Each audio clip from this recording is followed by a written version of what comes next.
Aravalli Modasa town પીએસઆઈએ વકીલને મારતા ભારે રોષ ફેલાયો છે। અરવલ્લી બાર એસોસિએશને વકીલને મારતા વિરોધ કર્યો હતો। વકીલને ઢોર મારતા હાલમાં સારવાર અર્થે હોસ્પિટલમાં દાખલ છે। વકીલોમાં પીએસઆઈ તેમજ અન્ય કર્મચારીઓને સસ્પેન્ડ કરવાની માંગ ઉઠી છે। વિરોધ દરમિયાન કોર્ટમાં પહોંચેલા પોલીસ કર્મચારીઓને વકીલોએ બહાર કાઢ્યા હતા। ડાભી કરીને કોઈ પીઆઈ છે પોલીસ સ્ટેશને, એને વકીલ શ્રી જીટી ભરવાડને હાથ ઉપાડ્યો। અરે ભાઈ, એને કોઈ કાયદાના વિરુદ્ધનું કૃત્ય કર્યું હોય તો તમે પ્રથમ પગથિયું છે ન્યાયનું। તમારે પહેલા એની એફઆઈઆર ફાડવી હતી। તમને વકીલને મારવાની સત્તા કોને આપી?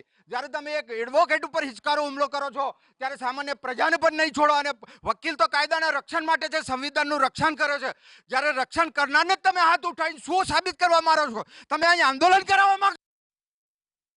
જ્યાં સુધી અમને ન્યાય નહીં મળે ત્યાં સુધી પોલીસ અને અમારી જે ડાભી તથા અન્ય કર્મચારીઓ જેમણે ગુનો કર્યો છે તેમની વિરુદ્ધ કાયદાકીય રીતે ચોક્કસ ફરિયાદ ફાડી એમના સામે યોગ્ય પગલાં ભરવા અમારી અને એમને કાર્યવાહી કરે અને એમને સસ્પેન્ડ કરે ત્યાં સુધી અમારી હમણાં ઉપવાસ પર રહીશું। અને અમારી હડતાલ અચોક્કસની મુદતની રહેશે અને તમામ વકીલો એક સાથે રહી વકીલોની હિત માટે વકીલો અત્યારે વકીલ એકતા જિંદાબાદ થયેલ છે।